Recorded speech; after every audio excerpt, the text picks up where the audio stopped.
Good afternoon, everyone, and welcome to today's meeting of the Council of the Township of North Dundas, this being a regular meeting and today being July 18th. Moved by Councillor Annable, second by Deputy Mayor Bergeron, that the meeting of the Council of the Corporation of the Township of North Dundas be hereby called to order at 1 p.m. All those in favor? Opposed? Seeing none, that's carried. To those in the audience and to those with us online, Councillor Uhrig and Councillor Lennox extends regrets. They are both away on holidays and unavailable for today's meeting. Moved by Councillor Annable, seconded by Deputy Mayor Bergeron, that the agenda be adopted as amended to move item 7 after item 4 and then 5 before item 16. It sounds quite confusing, but we're going to push our in-camera closed session to the end of the meeting and to allow the regular meeting to continue uninterrupted. All those in favor? Opposed? Seeing none, that's carried. Any disclosures of pecuniary interest or general nature thereof? Seeing none. Moved by Councillor Annable, seconded by Deputy Mayor Bergeron, that the minutes of the regular meeting of the Council of the Township of North Dundas held on June 20, 2024 be adopted as presented. All those in favor? Opposed? Seeing none, that's carried.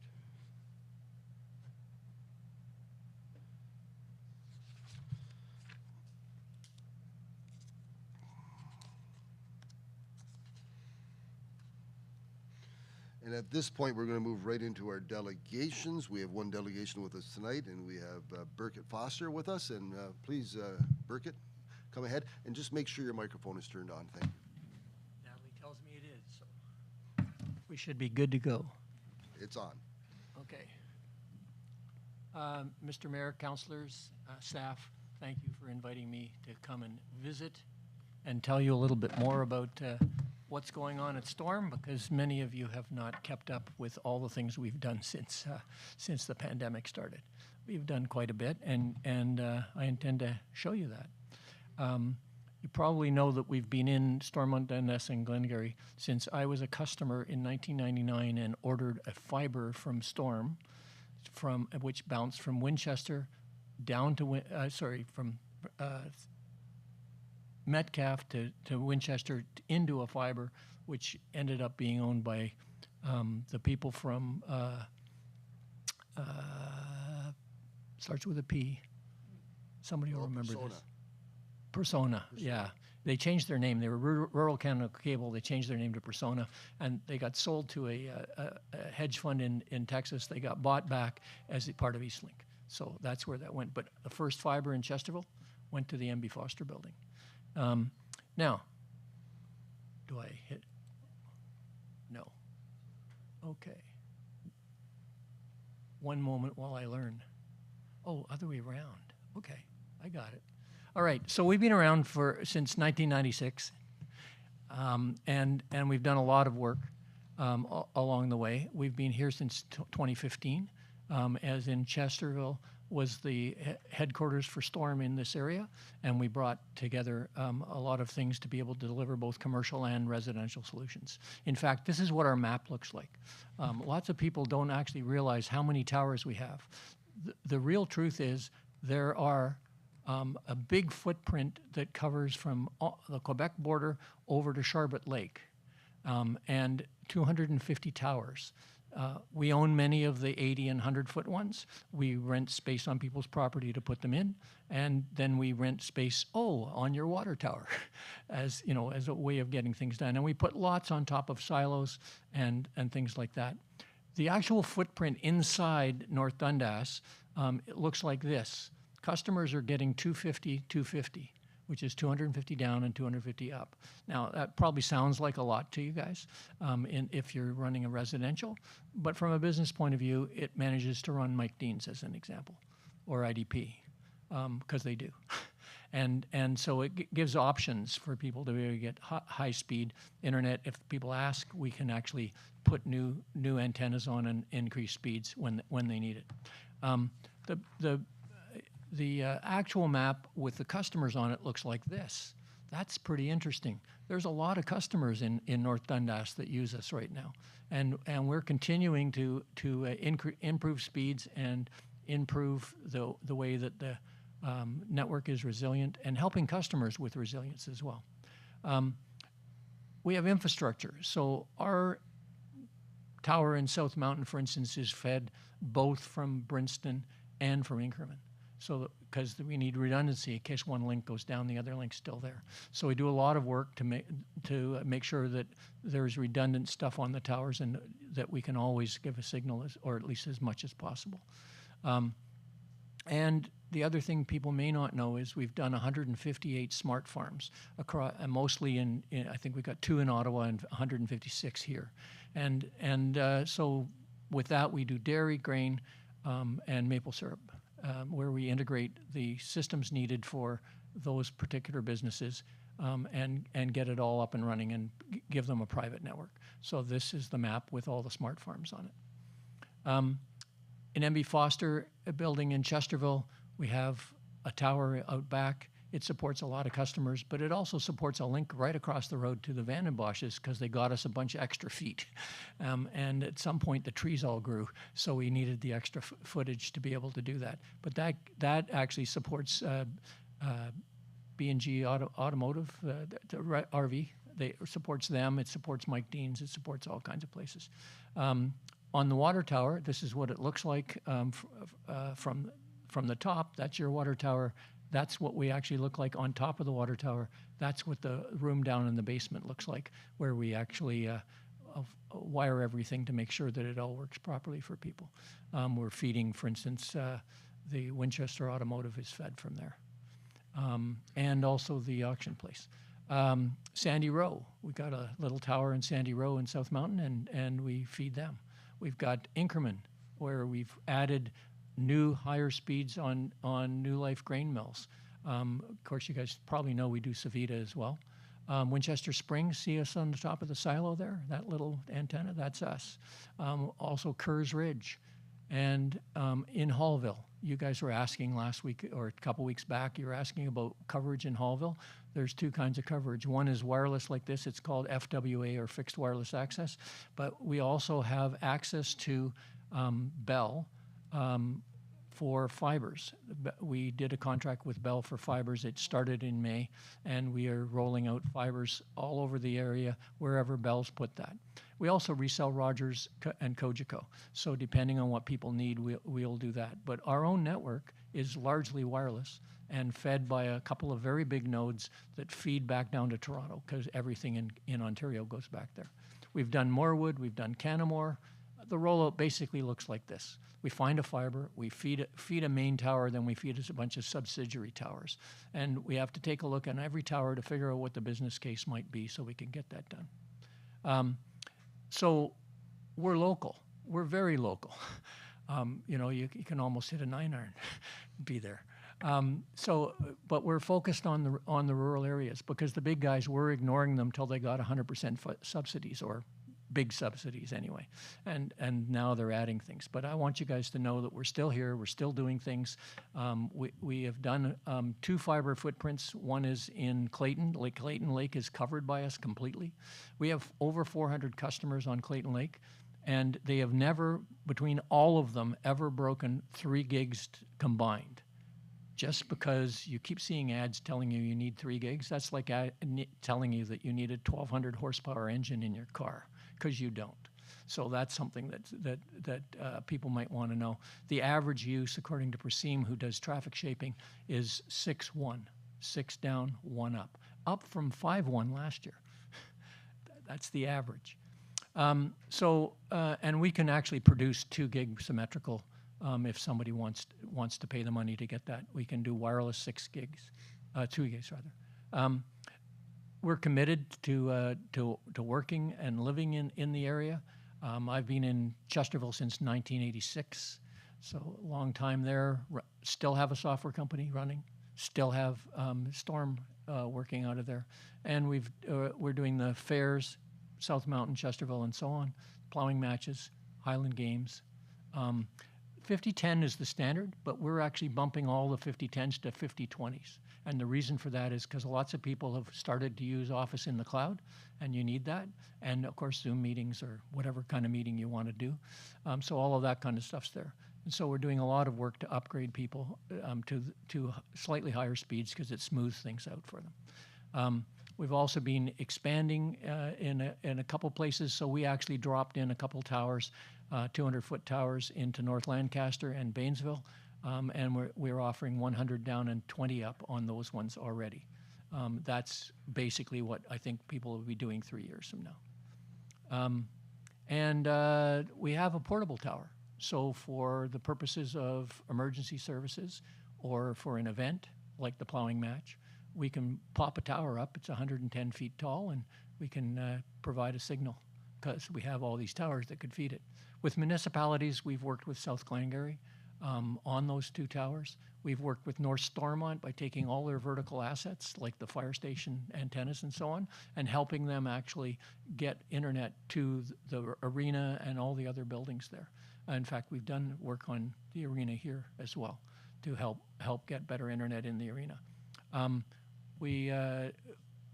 Back in 2015, we did 25 towers between here and Westport, between Chesterville and Westport, and in Lanark we installed 15 towers at that point. So the government knows that wireless is the cheapest way to actually deliver service in the rural areas. If you start digging or putting on poles, there's all kinds of other complications that go with it, and your cost per house passed is much higher.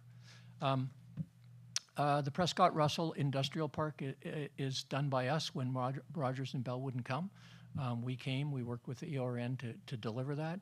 Now that it's one exit down from a 1 million square foot Amazon building, they're very happy with the fact that we're there. The Economic Development Officer really likes us for what we did with that. Napanee, downtown Wi-Fi, Brockville, downtown Wi-Fi, plus the train tunnel, and Perth and Barrie, downtown Wi-Fi and cameras. So, we think about this. We look to see where the demand is. We keep a map of everybody who calls in and asks what we're doing. We figure out whether we can actually do it there. And when we decide to do it, we actually model it. So here's a map of what we were proposing for the 5 and 10 kilometer radiuses off the North Lancaster Tower. And then the one on Baynesville, and then we model to see what the propagation would look like. So we know exactly where the signal should reach based on the topology and the foliage. And so that's the combined value of that. So that's the kind of thing we do, and then when we speed test, you get your 5010 and above. The big thing people don't know is if all you're doing is Zoom calls, you need about 1.5 megabits down, and you need between half and 1 up. If you decide you want to do a 4K TV, you need 16 megs down. If you have four of those, you need 64 meg. Just do the math. And when you get to 8K, because it's going to come, you don't need it because your eye can't actually separate the pixels, but it'll be 64 megs down. So these are different speeds you need to do different things, which I think is important for people to know so they don't try to buy the 1,200 horsepower engine by accident. So it means you can basically do everything you need to do for learning and working from home. We did all of that during the pandemic on our own dime, didn't ask anybody for money, just went and did it. And of course, all the education can be done there. If there was a place where you needed fiber, we actually have experience in doing fiber because we did all that fiber up in Clayton and all the fiber in the industrial park, 417 Industrial Park. So we know how to do it, we know how to install it, we do great documentation so that we can keep it up. And the Clayton Fiber Project, like I said, 400 plus houses. We're into business internet. We love helping businesses, we love integrating, and we really appreciate the opportunity to do business with people in the rural areas. So basically, Peter Vanderlyn is our business development person for this area. I'm the chairman and CEO of the company, and I've been proud to be part of the team since 2003. And that's the presentation. Well, thank you, Burke, for that presentation, and it is good to be reminded of your offerings and your proximity to us, being part of us in North Dundas, and it's good to be reminded of that and to bring that to everyone's attention. I look around and fellow councillors, questions? Deputy Mayor? Yes, Teresa. Hi. When we were just chatting before, I asked you what you were asking us today, and you didn't bring that up. Oh, right. So, yeah, I forgot about the ask entirely. So there is a fiber that's coming from Explore to go down 43. There seem to be vagaries in the way that the Advanced High-Speed Internet project handles open access. And so, as the deputy mayor pointed out, I had a chat with her to say that that's the kind of thing I'd like to bring up. In Swift, which is down in London, Ontario area, I have fellow ISPs who've had an extremely difficult time getting access to fibers that have been put in using public money.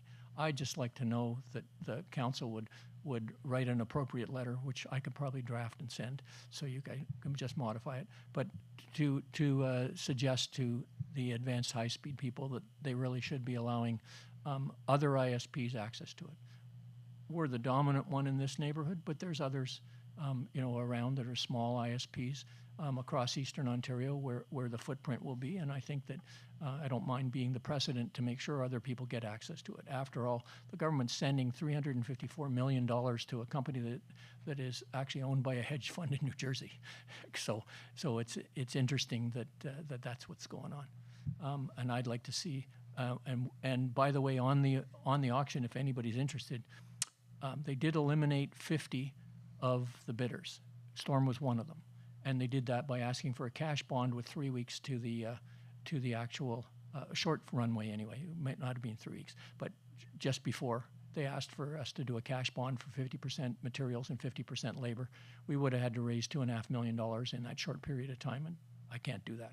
So we and 50 others dropped out, leaving only 8 players. 2 were municipally oriented, and the rest were the big guys. So Bell took $483 million out of this, and Explorer took $354, and they're well subsidized on these projects. And if there's an opportunity for us to have a subsidized project, we'd love it. Right. Further question, Deputy Mayor? Okay, and I just wanted the public to realize, like, I'm in South Mountain, and I do use Storm, as you know. And very recently, I've had Rogers come door to door offering very good services on the cheap, and as well as Explore. Explore now is called X. And when I asked Explore X, I said, wait a minute, where are you getting your signal from, because you don't have fiber optics here? And he says, no, we have a deal with Rogers. And so, no, I fully support a local, and I'm quite willing to support a letter to allow you to hook into Rogers, because if ExploreNet can, you should be able to. My son is a techie one at home. The mayor knows I'm not that very techie. And when I told him what the people had approached me with, he said, yeah, but Mom, Storm, the service from them is amazing. Like, customer support staff, if ever there's a problem, someone actually answers the phone and someone is there, in the nick of time. And he said, these other big guys, you will be on hold. You won't reach somebody, and it takes forever. So he says, Mom, stick to Storm. I'll pass the word along. Thank you, Teresa. Councillor Hannibal. Not so much a question as just a comment. As Nancy and Natalie will tell you, I'm not a techie guy. I quite often come out and yell, help! But I do appreciate your effort to cover as much of this end of the province as possible. And it appears that you've never lost your drive. You're still on the go. So I think it's great that you're local and people have the opportunity to use your service. Thank you, Councillor Hannibal. So, Birgit, you touched on some things that I made notes about, and I just, truly for my benefit, 1 gig up, 1 gig down. That's the future? Is that, to your analogy of the 1,200 horsepower car, or is that just a marketing thing that the general population does not need 1 gig up and down? So the general population does not need one today. Because you don't have anything that really, any applications that actually do that, unless you're an AutoCAD expert. unless you're doing major graphics. So if you owned a graphics printing company, maybe you'd want to send people a preview and not wait 5 minutes while it goes. But you know, generally speaking, most people are using a little bit of email, so 3 to 5 megs depending on what you've got attached, and they go pretty quickly.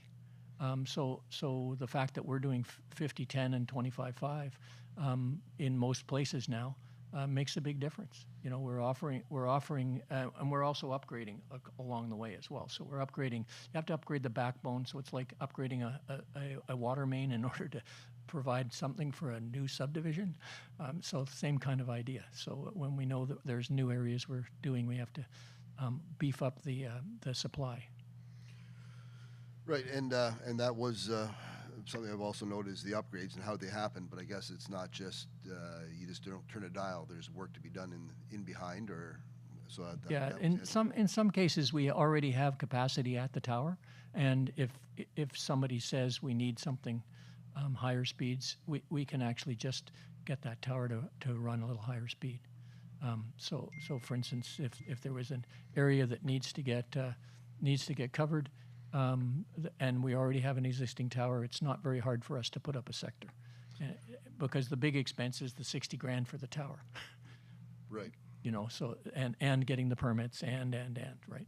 But you guys have been always good about permits for us. So And then you talked about Sandy Row. So the tower on Sandy Row, yep. does that provide all of the residents? Is it a line of sight for residents to be able to access the Wi-Fi or the wireless signal? Yeah, so the wireless signal, it is actually line of sight's the best.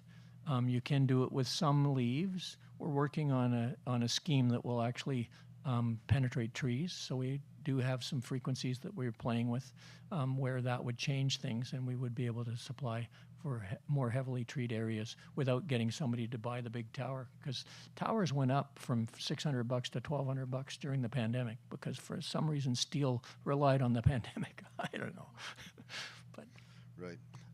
And I think of the issue that we had with the development in our area, and they weren't going to be serviced. I looked at our director, but they weren't going to be fully serviced with internet.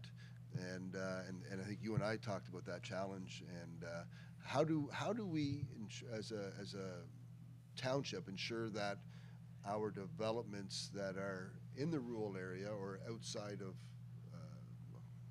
the larger, like Cheshire and Winchester, how do we ensure that people that want to move to our area will have the opportunity to take advantage of internet if the big players don't want to spend the money to serve those smaller communities? well, the first thing is we can actually send a signal like 12 kilometers at 2 gigs into an area. Once it's there, we can decide is it going to be wireless distribution, or would we actually put a fiber from that tower that receives the signal in the ground and perhaps fill the hamlet with signal via fibers. And that actually works quite well. It's a hybrid way of doing it, but it would be quite effective. We probably should have some time to talk to developers and planning process people to be able to help that happen. So if somebody knows there's something coming up, we'd be happy to put a proposal together, and I bet you we're a little less expensive. Well, that's the challenge. It's not the expense. It's just to make sure everyone is aware of the upcoming projects, and I'm not sure how we do that. I just don't know how we do that in a fashion that isn't prejudiced, Right. because we're leaning one way and not Well, providing. just do a public notice saying you're going to talk about a new development and you'd like feedback from suppliers, because it's most of the there's 6 utilities. There's only one that counts if they're coming to you, and that is there internet there, and that's both for residential and for commercial. They're not moving here unless they can get the internet that they perceive they need. Right. So part of this is to try and give you what you need so that you can actually attract more people here. Share our tax bill. Well, that's it's good. It's always good to hear from you, Burkett, and there's always good information that provided, and it's appreciated. And the thoughts that since the last time we've had the opportunity to see you here, we've had these challenges, and we want to make sure that we get over those challenges of making sure that the people that want to move to North Dundas have all the services they need to enjoy living in North Dundas. So. Yeah, and Appreciate the update. and we're doing a lot of work with municipalities on various kinds of things, not just the Wi-Fi on the main streets, but also things like their sand and gravel depots and things like that, getting Wi-Fi to those as well. So if there's something we can do in those areas, we'd be happy to help. Well, out those there are too. those are things outside of my area of expertise, but I'm sure you can reach out to staff and they can connect you. And as I look at our directors, and Yep.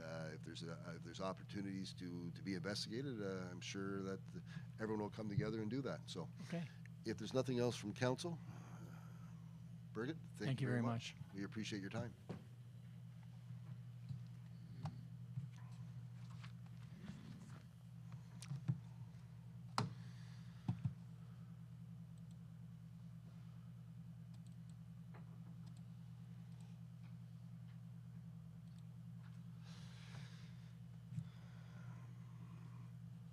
And okay, I'm looking at action requests. Mr. Paul, Development Services.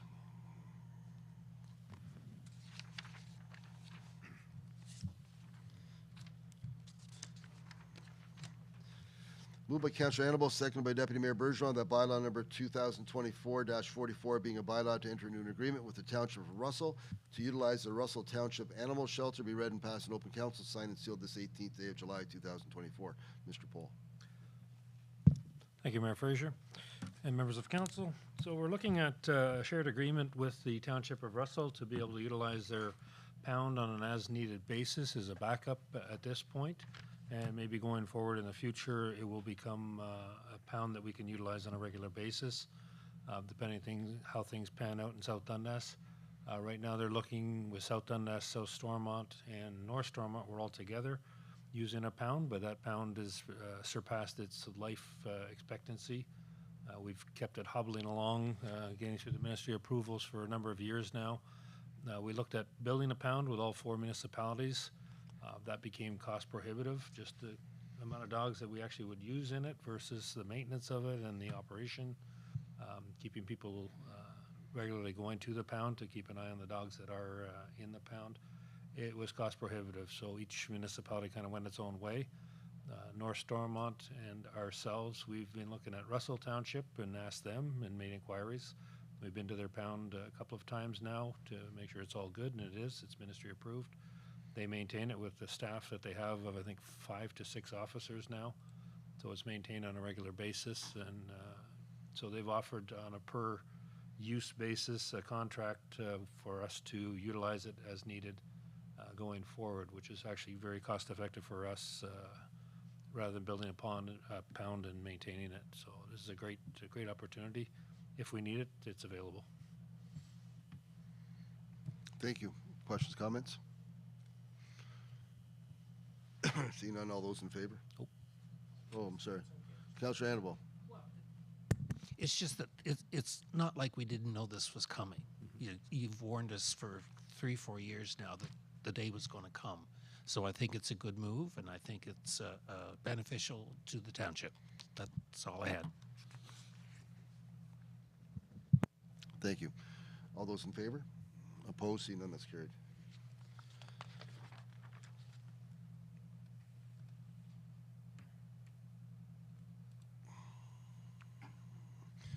The next move by Councillor Annabelle, second by Deputy Mayor Bergeron, whereas 9317015 Canada Inc. has submitted an application for a plan of subdivision SDG file 01ND S-2024 for 17 residential lots on part lot 18, concession 10, former Township of Winchester, now the Township of North Dundas, under section 5116 of the Planning Act. And whereas a public information session was held in Morwood on May 23, 2024, in accordance with the county official plan, now therefore be resolved that the Council of the Township of North Dundas hereby requests that the United Counties SDG incorporate the following 25 conditions attached hereto as Appendix A into plan of subdivision number 01-ND-S-2024. Mr. Pohl. Thank you, Mayor Fraser. So this is a great follow-up to Berger Foster's comments earlier about subdivisions being coming forward in the municipality. As you know, we have two in the works. This is the first one in Morwood for 17 new lots. Following up on the public meeting that we held last month, we did come up with conditions that were proposed by the people that were local with regard to hydrogeological work and things like that, the studies that were recommended. So from that, we've developed the conditions that we're proposing to be imposed on the subdivision that would be required to be fulfilled prior to the actual approval of the subdivision itself. That includes the design work to make sure the engineering works, drainage works, all the environmental stuff works, road construction criteria and all that stuff is put in there properly. So this basically is all the conditions related to that. Deputy Mayor Bergeron pointed out one of the things to clarify under there was a reference to heat pumps, but to clarify that it's geotechnical or geothermal heat pumps, because they're the ones that take water out and put water back in the ground. In a small subdivision like this, where you have intensification, you'd want a hydrologist to make sure that that's going to work and not affect the groundwater for neighboring housing. It also can affect the temperature of the groundwater, so that's something you definitely want to look at. And she pointed out, for clarity, maybe to add geothermal into that sentence. So I'll put that in if council's amenable to that amendment in the conditions. I'm sure, yes, we are amenable to that, and thanks to the Deputy Mayor for picking up on that. It's appreciated. Questions, comments? Deputy Mayor. All those in favor? Opposed? Seeing none, that's carried. And Mr. Mann's going to come up at the same time. Thank you. Moved by Deputy Mayor Bergeron, seconded by Councillor Annable, that council approve a facade improvement grant of $5,000 under the Township of North Dundas' Community Improvement Plan for the building located at 545 St. Lawrence Street, Winchester, and that council authorize the mayor and interim CAO to execute the required agreement. Mr. Mann. Yes, thank you, Council. So this is from 545 St. Lawrence Street. So there's going to be an upcoming retail store located at that particular facility. The owners of the building, Winchester Meadows Development, one of the Prem Aura, the particular owner, he's going to be installing a new door and as well as an automatic door opener for the retail store. So the total grand cost of that is $6,840.80. Given that this particular improvement is directly related to accessibility, he's able to take advantage of the 75% coverage of the costs, which is up from the 50%, which is traditionally on all other types of facade improvements, which means he is requesting the full $5,000 community improvement facade grant, which is what's being recommended to council from the committee. Thank you. Questions, comments? Once again, it's our CIP program. It's the continued success of it, and people taking advantage of it speaks to the success of it. And I appreciate your efforts to make sure that information gets out, Mr. Mann. And I do appreciate whenever I say take advantage of it, it's not a negative comment. It's a positive, because it is a good program. And as you travel through North Dundas, you see the benefits of the program with the improved aesthetics of our downtown cores. Absolutely. All those in favor? Opposed? Seeing none, that's carried.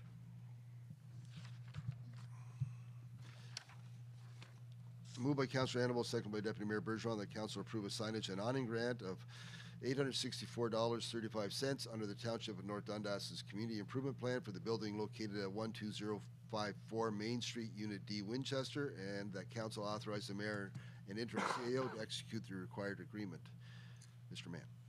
Yeah, so this is an exciting application from Cabinets by Design. And it's a business that's tucked away in Unit D, behind the mini storage on Main Street there.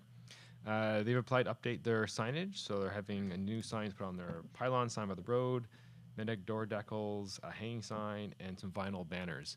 Right now they just have the one little vinyl strip on their building, or on the pylon sign, so it's quite hard for customers and suppliers to even find them. It's quite a large building there. So the collective cost for all those signs is $1,328, and again, the requested signage zoning grant is $664.35. Thank you. Questions, comments? All those in favor? Opposed, seeing none, that's carried. Thank you, gentlemen. I received a question, and it has related to Mr. Foster. So, Mr. Garreau, if you can hold just 1 second, don't move. So, Burkett, if you could come up, because I want to ask a question that I received. And then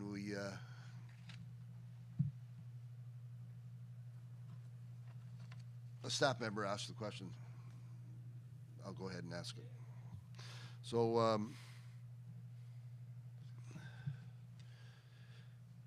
so it's referencing EORN, and I've been involved somewhat with EORN in my time as a member of the Eastern Ontario Wardens Caucus, and so how does EORN relate to smaller businesses like yours, or do they just focus on larger providers, and then is EORN supportive of you attaching to the from the accelerated high-speed internet program? Are they supportive of smaller ISPs attaching to that program or to the infrastructure? So, I have had a chat with Jason St. Pierre, who is the president or chairman or whatever it is of EORN. And we have talked about the access to Rogers towers to put our own fixed wireless access on, because now that you have 327 towers in a pool that are available for Rogers to go and get people on the cellular network, because it was part of the CellGap project, doesn't change the fact that people still need fixed wireless access in various areas, because they're not trying to do it on the hotspotting on their phone, because otherwise when you leave to get groceries, your kids can't work anymore.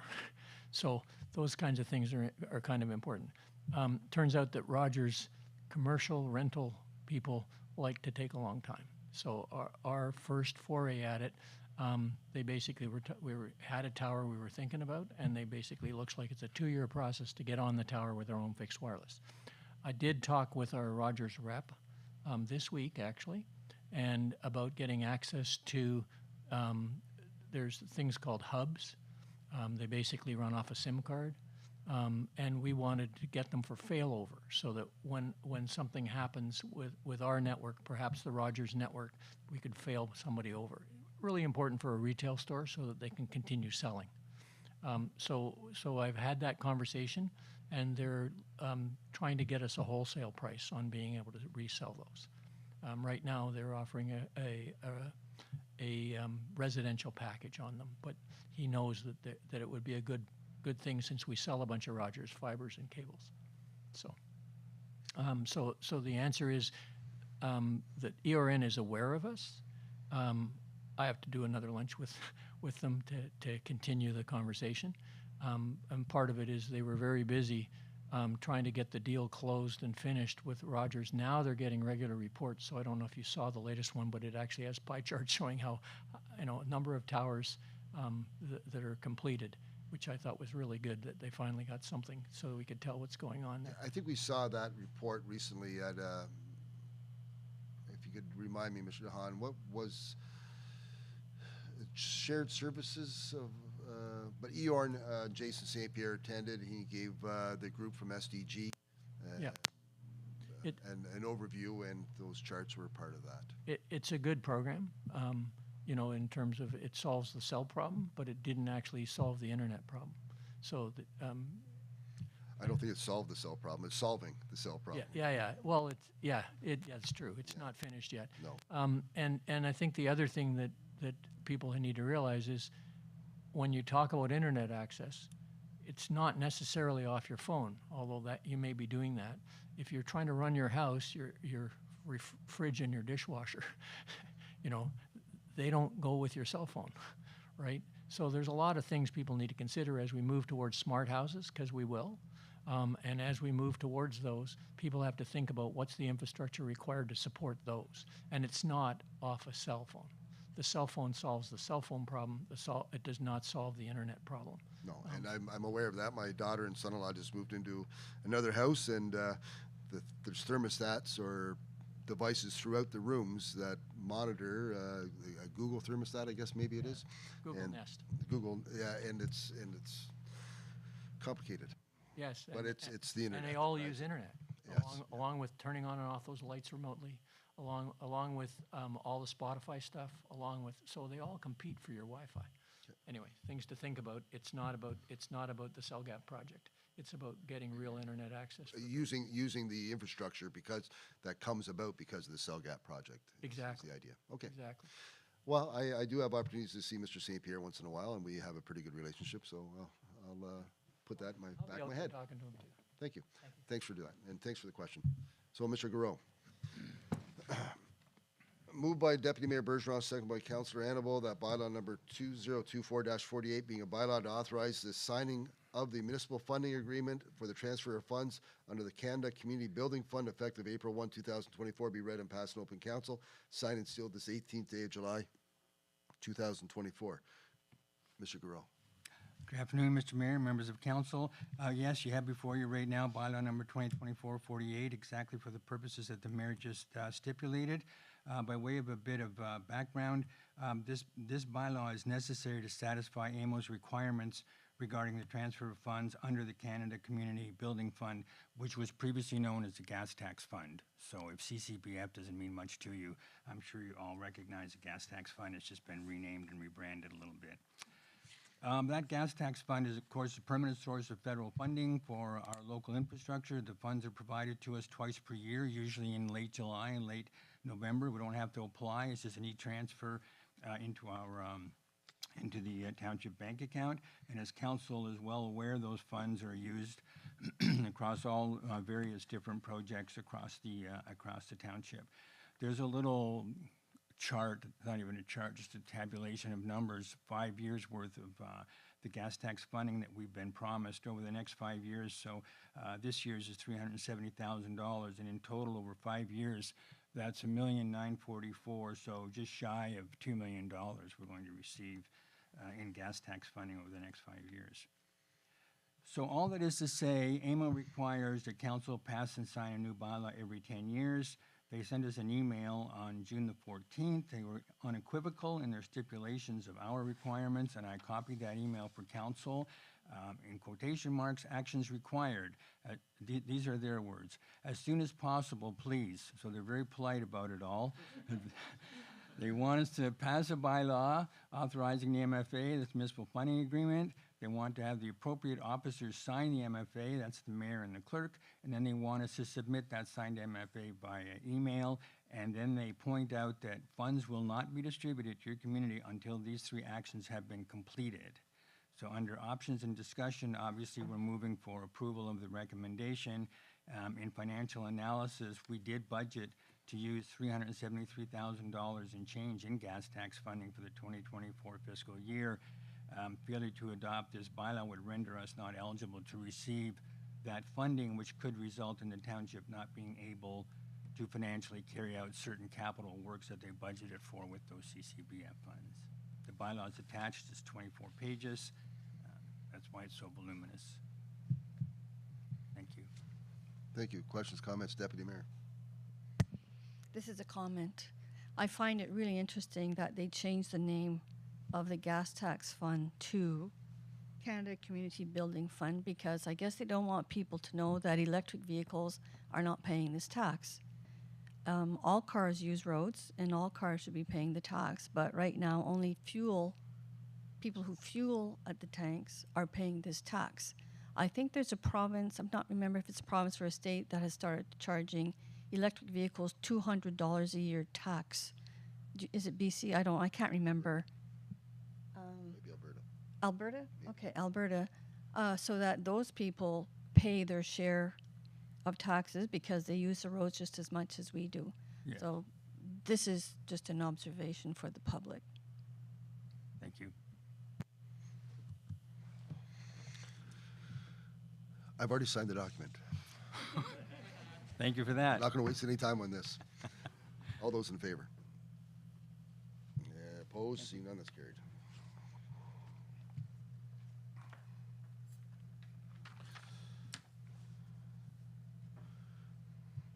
Yes, Ms. Meerberg. Moved by Councilor Annabelle, second by Deputy Mayor Bergeron, that council endorse the emergency purchase of a condenser for the Sam Alt Arena from AC Mechanical for the cost of $89,900 plus HST, and that any shortfall of funds necessary to complete the purchase be taken from the general reserve with a commitment to replenish this reserve as part of the 2025 budget. Ms. Meerberg. Good afternoon, Council. So as reported at the June council meeting, the township's contractor identified that there were concerns with the existing condenser and did recommend that we get it replaced before the upcoming ice season or failure could happen. Council provided the Recreation and Culture Department staff with direction to proceed with the replacement. And based on the bids received, the condenser replacement was awarded to AC Mechanical. We are anticipating that the condenser will be delivered around August 14th and that we can have the refrigeration plant ready to be fired up on the 17th. This will allow our staff team the typical 2 weeks to install the ice before the first rental takes place on September 2nd. Unfortunately, this means that we will not have the additional week that we were hoping for ice installation as originally planned, which would have just provided us with a bit more flexibility should we hit a hot spell again. So that's fine. We're going to work towards getting the ice installed as required for the 2nd. And we are currently pursuing investigations for other alternative climate control methods. Thank you. Questions, comments? Seeing none, all those in favor? Opposed? Seeing none, that's carried. Thank you. Mr. Dahan and Mr. Renault.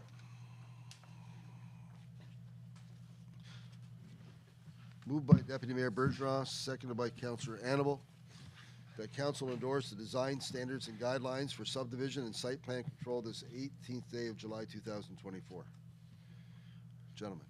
Thank you. And we're going to flip right to a presentation with a quiz on the end because I trust everybody read the 200-plus page design, subdivision and site plan design guidelines that were provided with council. So what we're here for today is we really wanted to talk and show council and in particular, I'm going to give Doug a lot of credit in the Environmental Service Department because they pulled this together over the last, how many months now? Quite a few months. So a lot of credit is owed to Doug in the work he did.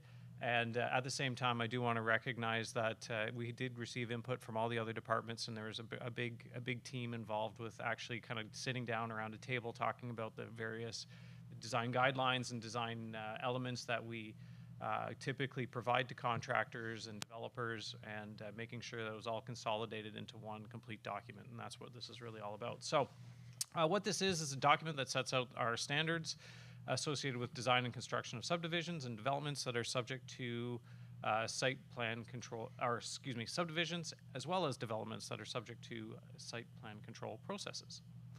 And how do we use this document? Well, it's something that is available to anyone considering developing in North Dundas. So this is a public document that we put out there. And what it does is it allows a developer to clearly understand the standards, studies, and steps necessary to bring a project from idea to constructed. I can speak from, and I'm getting long in the tooth since I was in the consulting world, but I can tell you that it's always helpful kind of out front whenever you start talking with a client as an engineer, if you have a good understanding of what kind of standards you're going to be held to in the design of, for example, a subdivision, knowing the width of streets, the thickness of asphalt, the type of granular material you need out underneath it, what type of studies like hydrological studies or geotechnical studies.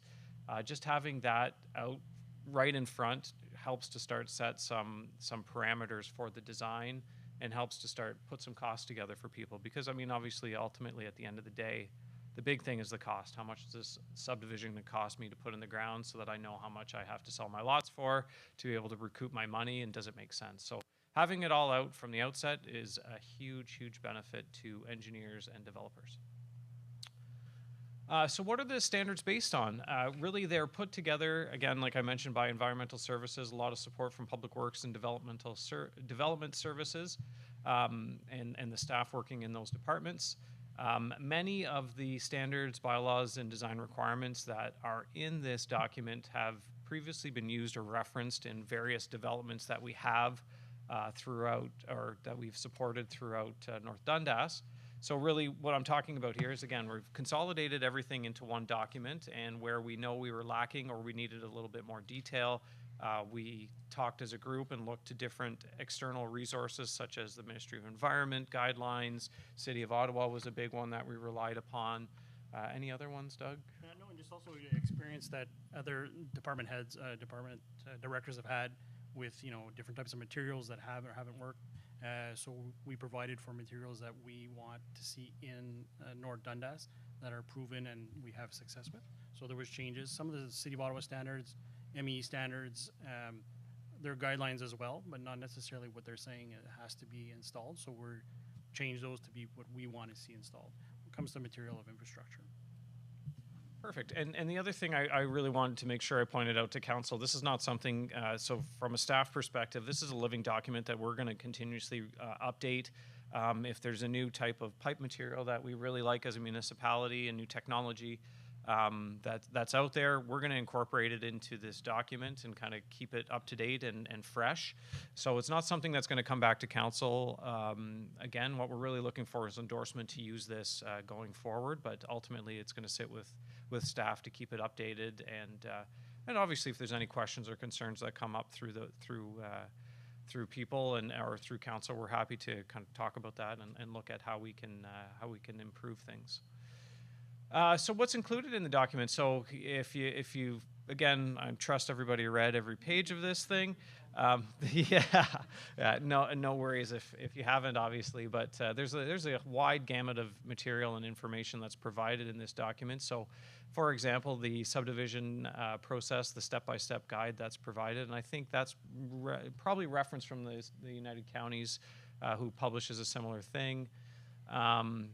You'll see some details, again, talking about what trenches, single trench detail for a single service connection is going to look like, what a typical rural local roadway is intended to look like in terms of pavement width, thicknesses, granular material, cross sections, slopes. So those are all important things. And also very importantly, which when you kind of nerd out on the engineering stuff like me, it is actually super important, is where do the streetlights go? Where does the sanitary sewer go relative to the water and the stormwater? Because if you've got that consistent throughout the municipality, it makes it very easy to locate it whenever a water main breaks and you're trying to, make a repair, or you're looking to do extend a service to a new development.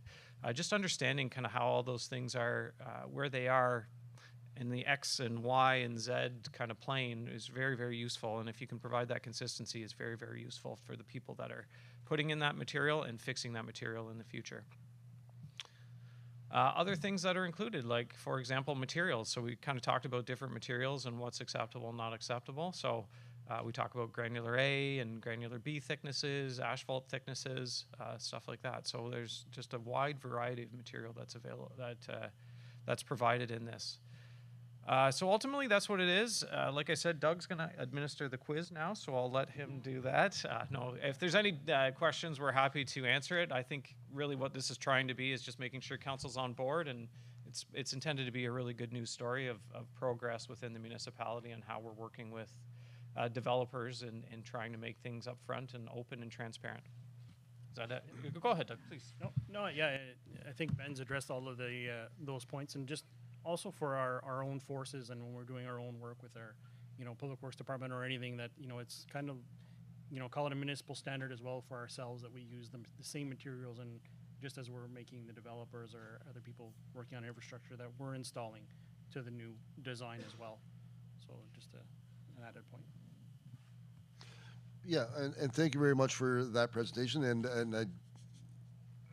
I did go through quite a bit of it, and I looked at the index and looked at what the things there caught my mind, and one of the things that did catch my mind, and I would go back then and look at Mr. Paul, and whenever we look at subdivisions and this plan of subdivision, you know, I think it's the same thing, and but I think of the parking requirements, and so I would look at the parking in that, but I guess that would be almost the living document where it changes, but we still have control, and we need to express what our desires locally are as for planning and for green space between driveways, so we don't have people overhanging and confusion and all that, and storage and turnarounds and all that. So, but the consistency or the opportunity for consistency, I think this document really does support that.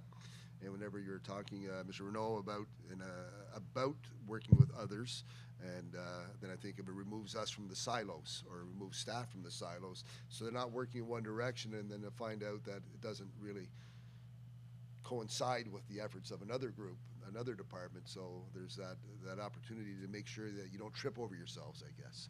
So I as a layperson, I see that plan being vital to ensure smoothness of delivery of a service or delivery of the subdivision information, so that the developers aren't saying, well, they told me this and you're telling me that. And I see this as an advantage. So I open up questions, comments. I've been through it 3 times. I don't know how much of it I've retained. I guess when somebody comes to your office to go through all of this, you're going to have this right at your elbow. That's all I got to say. Thank you. Deputy Mayor? I have to say that it really opened up my eyes to the number and the complexity of all the parameters that you have to go through for, you know, something that's going to be developed, and to the details, right down to such the small details that you've provided in there. So it did cause eye strain too, just so you know. And one of the things, I think it's timely. We talk about subdivisions. We in our delegation just now talked about subdivisions, and maybe this is captured in that you know, like as for how we want a roadway constructed, how do we want to make sure that other services are provided, and if it's not included in that, I'm sure that being a living document that can be discussed. Do we put utilities in there? Yeah, that's all. Yeah. So Yeah, it's in there. go ahead. I must have missed that part. Yeah, no, it's all in there. The utilities and the road profile and the right of way, the width. You know, if it's a rural, if it's an urban road, if there's sidewalks or if it's open ditch, all the details are in there. Perfect. It's you know, you live to the conditions too. Like utilities, sometimes there is conflicts that it just can't fit in what we've provided. But I mean, the township would approve on any changes other than what's in our document anyway. Good. If there's nothing else, all those in favor? Opposed? Seeing none, that's carried. Thank you very much for all the work, and there was a lot of work, and it's appreciated. Whenever I look at some of those plans and designs, must have been a lot of late nights somewhere, and I appreciate that. Thank you. It's engineers hard at work. We're going to step right into the key information. Mr. Dahan, the strategic plan. Yeah, thank you. And I guess really what I'm looking for council's feedback on, and first off, I do have to give complete credit to Natalie, DJ Natalie back there, running the mixing board. Her talent is what actually created we'll call it the stylized document of the strategic plan that we've talked about around council. I know before my time here, and then during my time here, as we made sure we were, you know, capturing the discussions well, and so with council's concurrence and support, I'd be happy to make sure that this is readily available and posted on our various platforms and out there. And then part 2 of this as well is actually then the follow-up in terms of how are we actually achieving some of these strategic plan goals and priorities that we've got, and what I'm proposing to do, regardless of the feedback I get from council on this document today. I'm working on a report for, essentially a report card, an interim report card for our August meeting. and then suggesting that that happens a couple times a year, where we kind of circle back, make sure we're remain focused on the goals that council has for this term of council. And you know, as you kind of read through it and look through it, you can really see that you know, to council's credit, we're achieving a lot of those goals. There's still many things that we have to do, but we're achieving a lot of different goals that council set out for this term. Right, thank you. And yes, and thank you to our deputy clerk for the efforts. One of the things that I feel is important, and that's what I just got distracted, so I was going back to look at the action requests and the financial analysis and the financial implications and others consulted as headings. I'm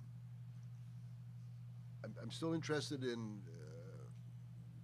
the relevance to our strategic plan. Okay. Yeah. To be as one of those headings, and which would be a reminder to us and to those that in the audience that look at that and they say, okay, you know, we're going to promote the strategic plan as we should and get it out in the public, but it'll give them that link to that. We're as often as possible, we're focused on the relevance to or the support of that. So that's. Yep. But besides that, we do need to get that out there. It's got to be well understood. You know, the budget needs to be well understood, and our efforts need to be understood. But this is what everything I do believe hinges off of, is the strategic plan as for the reasons why we go down certain paths. So this is going to be very nice to have that out there in the public, whatever way we can get it out. Other comments, thoughts? Okay. Sounds good. Okay, great. We're gonna lock that one down and put it out to the world officially. No, it's going to be good to have that out there. The communication strategy. And I'm letting Natalie will take this one over.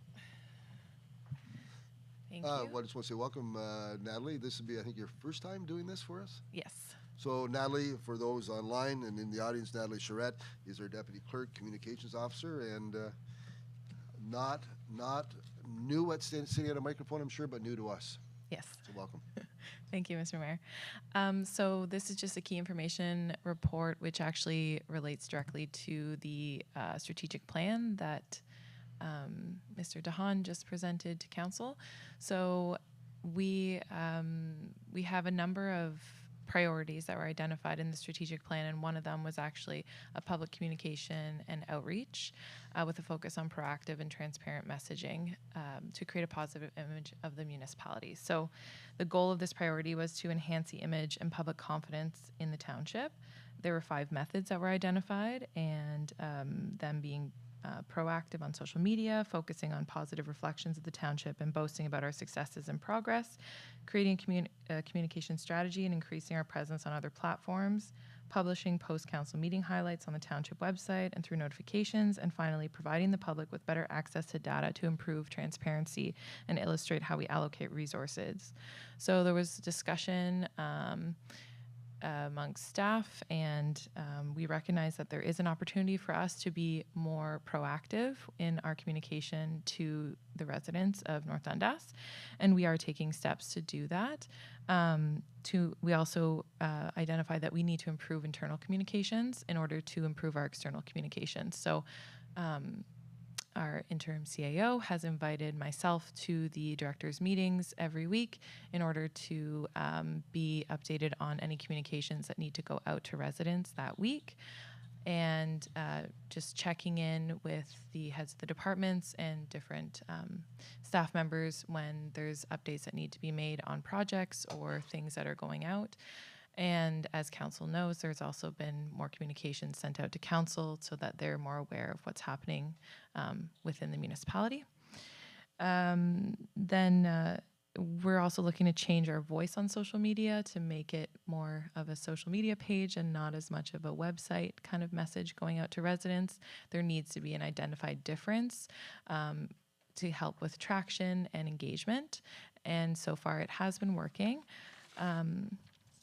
We also will be creating a communication strategy. I'll be working with staff and council to create something that will help create basically a roadmap on how we can improve everything and how we can work better towards our goals with the communications priority. Post-council meeting highlights will be forthcoming, and they need to be created. A template needs to be created, and something needs to be designed and approved at the staff and council level so everyone's comfortable with what's going out to the public. And finally, in order to create a more transparent conversation with the public, we're looking to actually create a survey.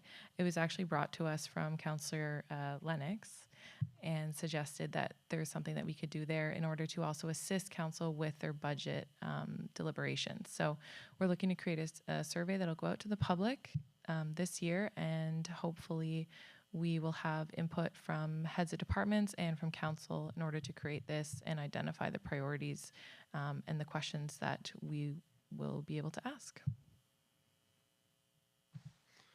Well, thank you very much for that report. There's lots of good information in there. Questions, comments, members of council? Councillor Lennox is not here. I think he was going to ask me to ask some questions, and maybe it was about this. And if Councillor Lennox is watching, I'm still waiting for the questions. And yes, please, Mr. Hahn. Yeah, I guess I'd like to take this opportunity with Natalie up here to recognize, and I trust council has seen this as well, that we've got a renewed focus on that communications and actually kind of creating the different voices through the different platforms that we have. And I want to commend Natalie for doing such a good job and being proactive, and we're going to continue to kind of take that direction and continue to move forward. I think we're taking the right kind of positive steps. So kudos to her. She deserves some recognition for that, and that I think will serve us well. Not only has it since her start, but it'll serve us well continuing forward. Yes, thank you for those comments. I have no questions and none, but thank you very much for the presentation. Mr. Hahn, thank you as well. We're going to move to the next item, Mr. Pohl and Mr. Mann.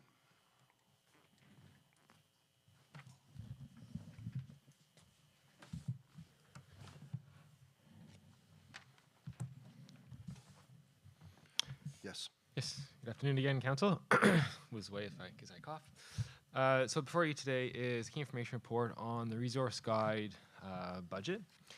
So you recall back at the budget deliberations in the fall time of last year, we'd originally included $18,000 in the quote-unquote resource guide GL in that particular line item in my budget.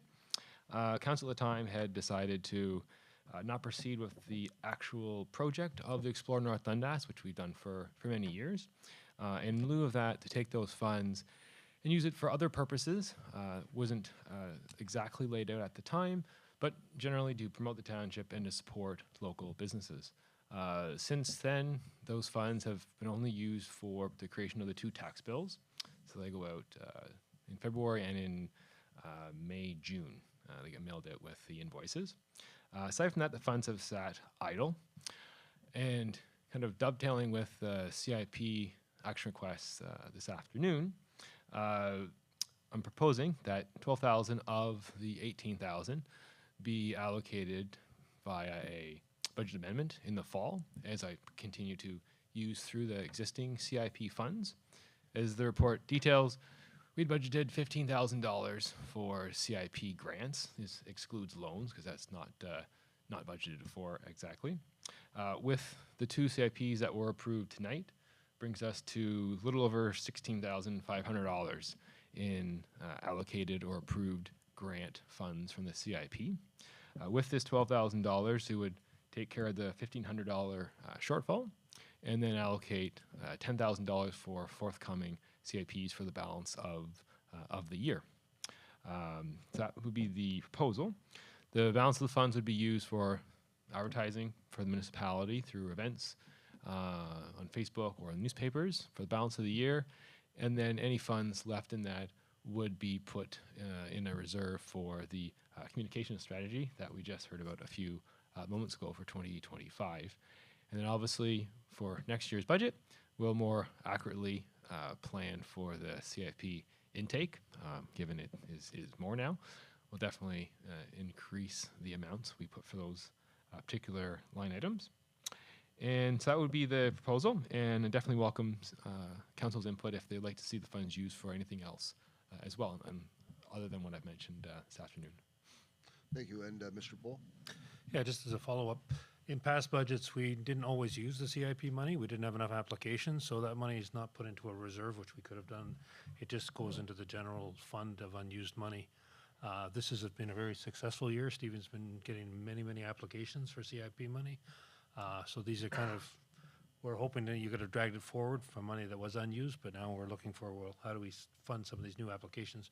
Or else the option for council is we tell people, That money was for communication to the public about like Explore North Dundas. And I would somehow like to see that money go to some, like the communications products. I don't know if you need more funding for what you plan on the internet. I don't know if you have to buy software, but I would like to see money go to that prior to CIP. But if they don't need money for the communications projects that you just described previous, then it can go to CIP. But for me, the number one is that money was for communications. Right. Thank you for your thoughts, Councilor Arnold. I don't want to say counter the Deputy Mayor's thoughts. The Explorer guide was decided by council that we did not need that tool, and but the CIP money and the genesis, not the genesis, but one of the intents of the magazine was to promote and highlight the benefits of moving, doing business, becoming a resident, and showing off the advantage and to highlight the successes of our businesses in our community. And the CIP grant program has evolved and is picking up steam, I would say, because of the successes of that project. And I see the benefit of that, and to be cold about it, there's a return on that investment in the CIP program, an investment from the tax base to cover the grants, and just to be not cold-hearted about it, but to be honest about it. With increased assessment, increased taxes, and successful businesses. I shouldn't talk right to the tax end of it, but the successful business, and it generates more income within the community, and it's for the business person, and it supports the community. I do appreciate the intent of what's going on here. I don't see it in the same fashion as the deputy mayor, so I'm not sure how we're going to get to wherever we want to go, but I'm supportive of this idea, and there's a lot of moving monies around, but at the end of the day, we want our business to be successful. If we're able to support our businesses in that effort, I see that is really one of our goals. No matter what the strategic plan may say, we definitely want to be supportive of our businesses. Not now. Yeah. You lost your chance. Lost my chance. Go ahead, Councilor Hannibal.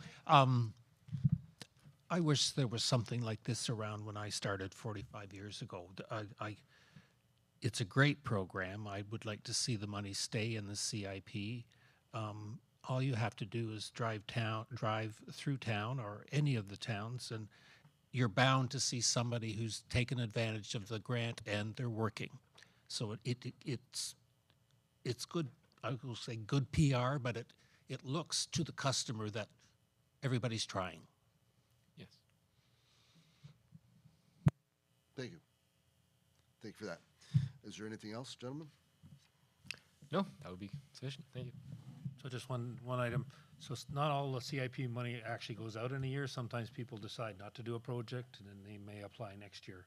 So existing funds may not have rolled out yet, but they're allocated towards projects. So there may or may not be budget fluctuations towards the end of the year, and how that all plays out, how much is actually used versus not used. Right, and I think about the regional level, we get those updates that money has been allocated, but not, Yeah. hasn't come out yet because the project hasn't gone forward. There's delays, so, Yeah. accessing materials or contractors, there's delays or planning delays, but there's all of that. And if the monies weren't spent, they just went back in the general, and I looked at Mr. DeHaan, I think at the regional level, the monies stay in the project, and it just becomes surplus in the regional plan. And my thoughts, that seems to work, and I like that idea that the money stay in that in case, because maybe there's a bigger desire to take advantage of the grant process the following year or the year after. So we want to. Yes. And just to reiterate too, currently in the CIP grant funds, the $15,000, nothing of that has actually been spent yet. It's been allocated for projects approved by council, but until the works actually get done by the businesses, that's only when the money actually gets given out. So there is a chance by the end of the year we won't need all 12,000, maybe less than that. Just depends on, because they have a year to finish the work or more if they apply for extensions, right? So it's just kind of covering all our bases in case everything gets done real fast with these businesses. So Thank you. Yep. Don't go away, Mr. Paul. I'll just grab my glasses.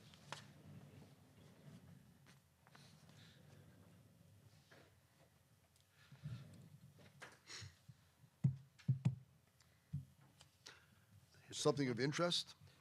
So we have an update on the local wetland mapping that took place through South Nation, Rideau Valley, and what do you call it again, the one down Raisin. south here? Raisin River. So they've pulled their mapping off the internet. We did meet with them back in June 24th, 2 days before the open houses were to take place. Part of that meeting was to discuss some of the errors we've found when we looked through the mapping. There was errors with regard to what was wetlands, which actually stormwater management ponds, infrastructure, things like that were included in the mapping. So we pointed some of those out and that they should be corrected before it goes public. But it had already been rolled out at that point, so we didn't have an opportunity to get some of that stuff corrected. There's other areas where we noted there was wetlands and they're not identified in the mapping. So that there's some errors there that had to be looked at. I think just based on our meeting and other comments that came forward from people in the community, they elected to pull the mapping, also with discussions with M&R, the minister, to give them time to get correct mapping. I think it was rushed because the province did announce that they had to have this all in place at a certain period in time, and they were rushing to get it out there. And I think sober second thought, as they say on legislation, is a good thing, and they've decided to pull that and give more time to get the mapping more accurate and calm people down as far as we'll get it right. Hopefully South Nation looks at it and gets it right to what are the wetlands and protect the ones that need to be protected and open up the ones that are not wetlands to what they should be. Thank you. And questions, comments? Nope. Nope. I think your politeness is appreciated by many, I'm sure, Mr. Paul. It was quite a debacle that we suffered out here. Others suffered out in our area. You mentioned the 3 conservation areas, and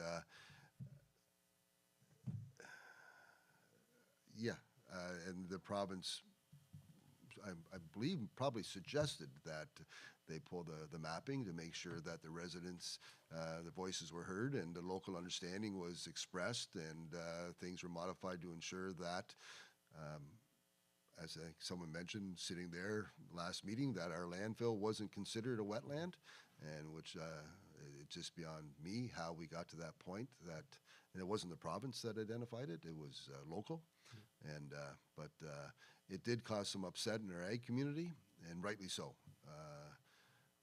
Plans and hopes and dreams and investments were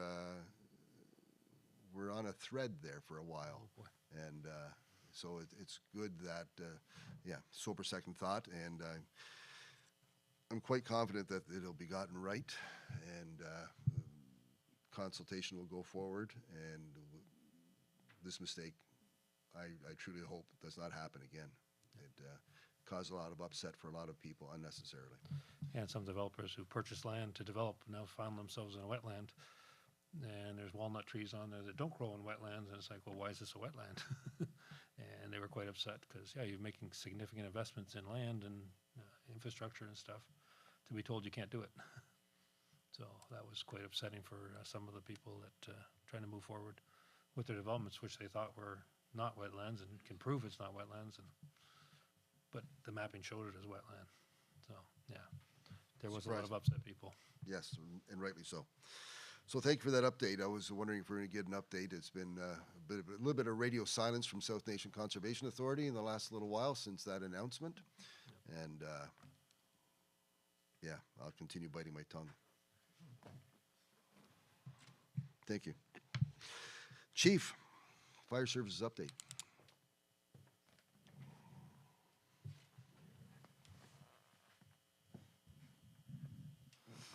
Good afternoon, Mr. Mayor, members of council. We've provided a KIR to inform council of some areas of interest that Fire Service is investigating at this time. We will be making some major investments in the future to maintain our progress and our capabilities. One of the areas is communication. We included in the 2024 budget a provision for truck-mounted repeaters to improve inter-firefighter communication and communication to Ottawa Dispatch.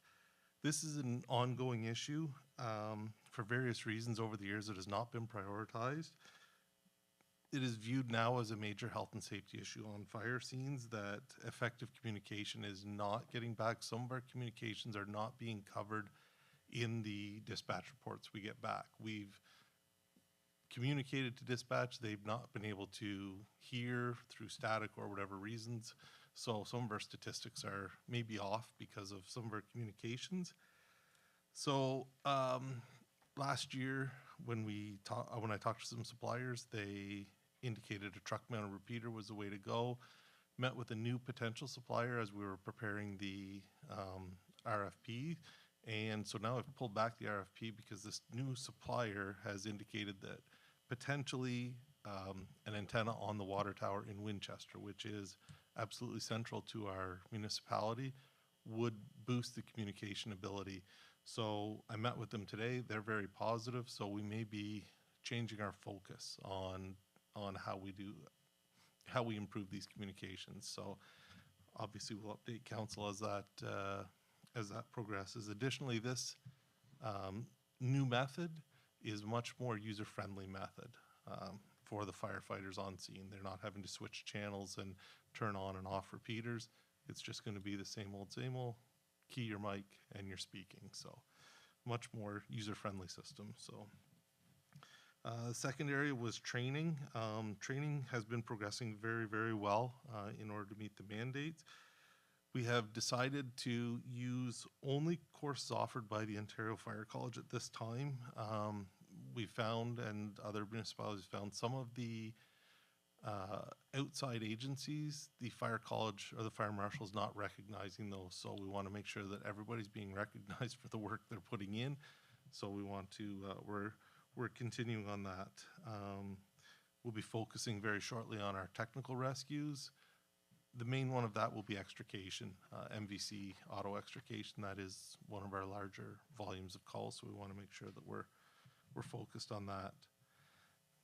The fire strategic plan and community risk assessment.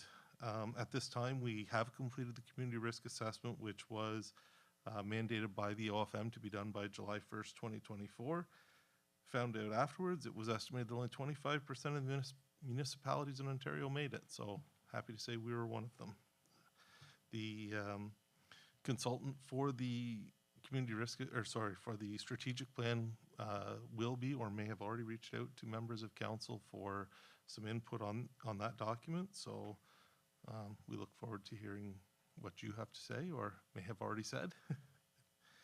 And one of the things that we're looking at in this master plan, so we've pulled back some of our purchases because we want to make sure that we're coinciding with what may be identified as possible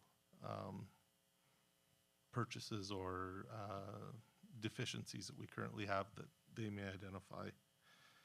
One of our main areas that we've come up with just recently was our self-contained breathing apparatus, or SCBAs. We purchased these in 2015.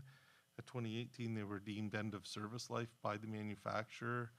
Currently, we spent about $3,500 per pack when we bought them. To replace a regulator is now about $3,900. So it's becoming cost prohibitive to keep these units in service. So we're looking at the South Dundas recently purchased a new model that we have never had in service here in North Dundas. The model looks pretty good. Some of the Station 3 members we covered for South Dundas during their in-service or line of duty death funeral service last week. So they got to try some of the new South Dundas packs. They were very happy with them. And one of the things also that's coming forward, I mentioned last meeting, was the OFM is offering these grants, the $30 million over 3 years, $10 million. The way the grants are being passed out is $8,000 to $10,000 per station is what they're telling us it's coming. So that means North Dundas, we have 4 stations, Toronto, 72 stations. They'll have, we'll each get our own share of the pie. They identified purchasing the low-hanging fruit, which is the easy stuff to buy that they will pretty much guarantee they'll give grant money for. And the number one thing they said was individual face pieces for SCBAs. So we may be, that purchase we were intending to do in 2027, we may be pushing up because they've identified this as a place where they're going to be giving money. So we may be looking at this purchase in 2025. So maybe a speed up on that purchase. So as illustrated above, we're seeking to move progressively and efficiently for the fire service and for the taxpayer forward. So just at this time, any input that you have would be appreciated. Thank you very much for that report. Questions, comments? I guess the only input I would have is my experience as a firefighter in North Dundas, and to your point about or to your thoughts or comments about the face pieces for your SCBA. That's always been a bone of contention, and how do we manage that? And we would call it PPE at the hall, but it was not really personal protective. It was whoever had it got it, and it was protected for them. And then it was always the maintenance and cleaning and ensuring that it was ready for the next stop, next firefighter to don. But I look forward to that challenge, and I think of that goes back to 2015. This has been talked about. How do we overcome this challenge of providing PPE that truly was PPE and the expense? So it's good to see that the OFM is going to be supportive of that, and that would be a great benefit. As for the report, this is fantastic information. It gives us and those paying attention out within and without of the struggles and successes that our fire service is going through. And thank you very much for the report. I think that's it. Thank you. Thanks, Chief.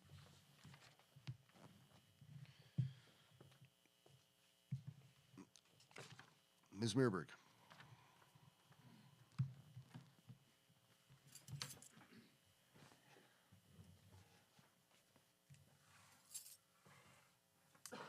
So the North Dundas Minor Hockey Association hosted a lob ball tournament over the Canada Day weekend as a fundraiser for the upcoming ice season. They were successful in their efforts and raised nearly $2,200 through the event.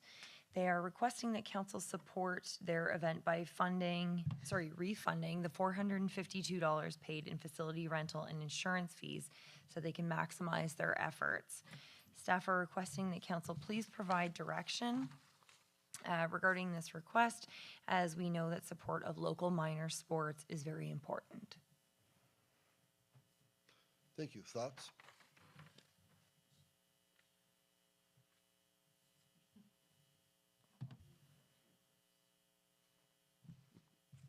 I think my thought on it, Ms. Meerberg, is that this is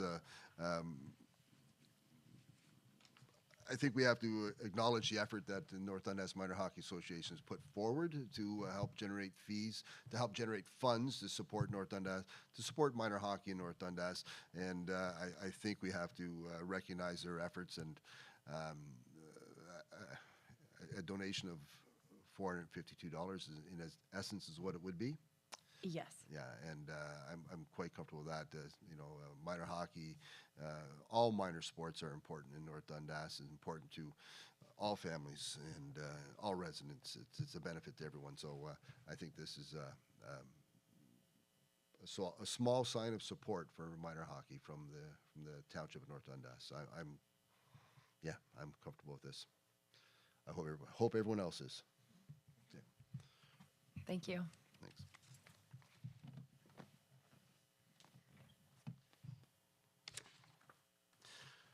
I think at this point, we're going to move into the consent agenda. Is there anything that council members want pulled out to speak on?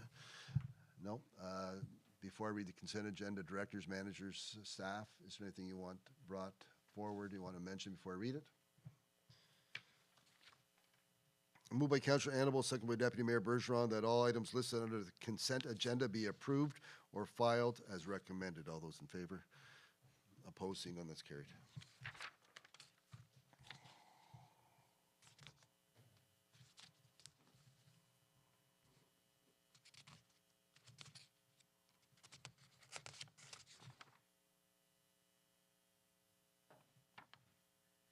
Boards and committees. Deputy Mayor, County Council.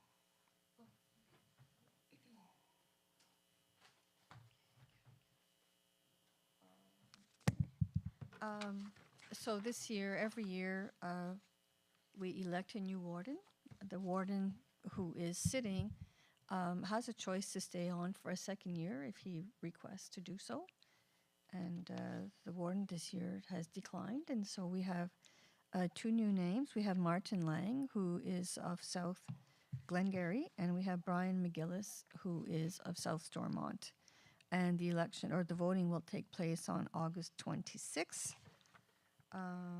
As far for me locally, if anyone has noticed some activity going around the Inkerman Bridge, no, the Inkerman Bridge will not be replaced this year. It just happens that Enbridge years ago attached their pipeline onto the bridge, and so they have to remove it from the bridge before the bridge is destroyed. And so what they're doing is they're going to put their pipeline under the river. And so that's what's going on at the moment. The bridge itself will be replaced next year. Thank you for that update. And the Garden Party Market, has been successful throughout this summer season. There's going to be a meeting August 7th in preparation of the next Garden Party Market. And for those that are wondering where the Garden Party Market is, it's at 577 Main Street, the 100 Club Park, right in front of the pool. It is quite a nice way to spend the morning on the weekend, and I do wish everyone would take a look at it and enjoy it. Art in the Waterfront. They're dormant for the moment. They will get together in the fall. CDHS. I was down to Chesterville last night thinking the meeting was, and they're dormant for the summer as well. Dairy Fest. No meeting, nothing so far. And Councillors Lennox and Urick aren't here to speak to the others. That covers that. We're going to motions and notices of motion. I have information here, Madam Clerk, from the Ontario Medical Association and the Association of Municipalities of Ontario, and they're looking for a positive response from all councils and throughout Ontario, looking for support to advocate for support from the province to help with the physician shortage. And I'm not sure where the resolution is, Madam Clerk. It's right in front of me. Wow, I have to take a drink of water. Look at the size of it. Moved by Deputy Mayor Bergeron, second by Councillor Annable, whereas the state of healthcare in Ontario is in crisis with 2.3 million Ontarians lacking access to a family doctor, emergency room closures across the province, patients being de-rostered, and 40% of family doctors considering retirement over the next 5 years. And whereas it has become increasingly challenging to attract and retain an adequate healthcare workforce throughout the health sector and across Ontario, and whereas Ontario municipal governments play an integral role in the healthcare system through responsibilities in public health, long-term care, paramedicine, and other investments, and whereas the percentage of family physicians practicing comprehensive family medicine has declined from 77 in 2008 to 65% in 2022, and whereas per capita healthcare spending in Ontario is the lowest of all provinces in Canada, and whereas a robust workforce developed through a provincial sector-wide health human resources strategy would significantly improve access to health services across the province.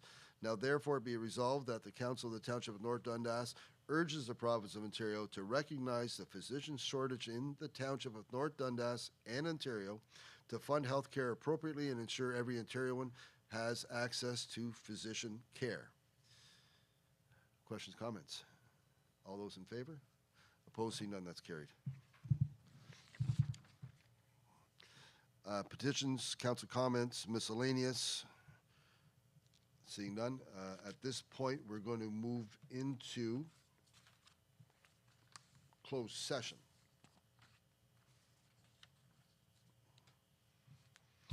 Moved by Councillor Annable, second by Deputy Mayor Bergeron, that council proceed to closed session at 2:36 p.m. pursuant to Section 2392 of the Municipal Act 2001, subsection C, a proposed or pending acquisition or disposition of land by the municipality to provide access to parkland.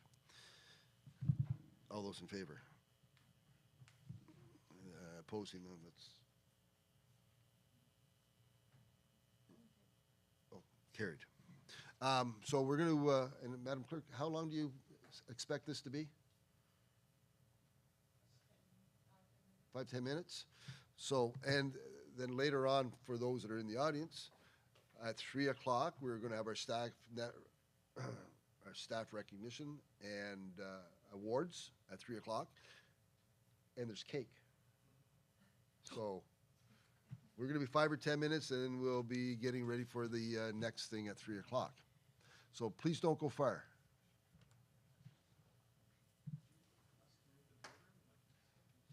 We can stay here. It's just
Moved by Councillor Annabelle, second by Deputy Mayor Bergeron. Council returned to open session at 2:50 PM. All those in favor? Opposed? See none, that's carried.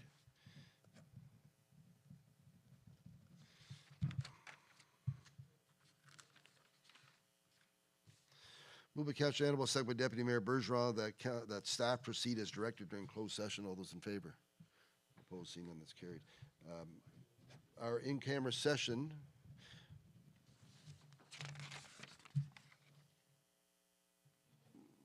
was about consideration of potential land acquisition to facilitate access to parkland. And I was remiss, I did not ask Councillor Annabelle for an update from the Winchester Downtown Committee. There is a big event planned for September 14th. Councillor Annabelle? 14th, we're still working on logistics with it. Your microphone. September the 14th, and we're still working on logistics for that. It's going to involve a lot of people and a lot of volunteers. As far as the August bike night goes, that's just a carbon copy of June, and we're ready for that one. Thank you very much. It's going to be an exciting day, September 14th, September 14th with the Golden Helmets downtown. The Garden Party Market will be taking place.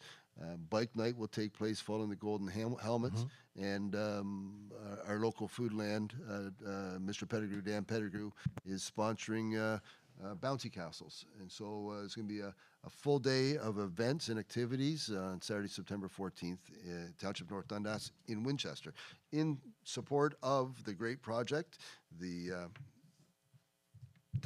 new build for Dundas Manor. It's going to be an eventful day.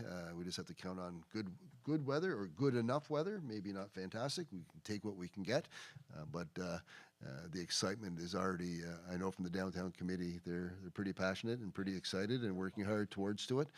And the Garden Party Market, Dan Pettigrew, and everyone else involved in this project. So thank you. I think that's pretty well covers this, that, and the other thing.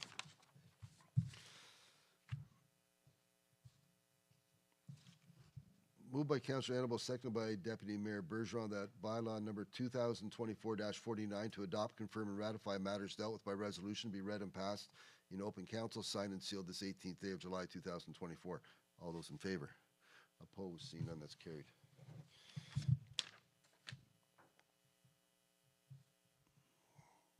Moved by, Madam Chair, should this staff rewards be inside the meeting or outside of the meeting?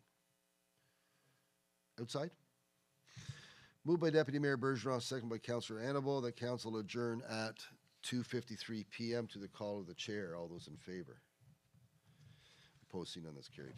Thank you very much for paying attention. I hope everyone stays with us. 3 PM we'll be doing staff awards and recognition. And until next time, though, thank you for your attention. Take care.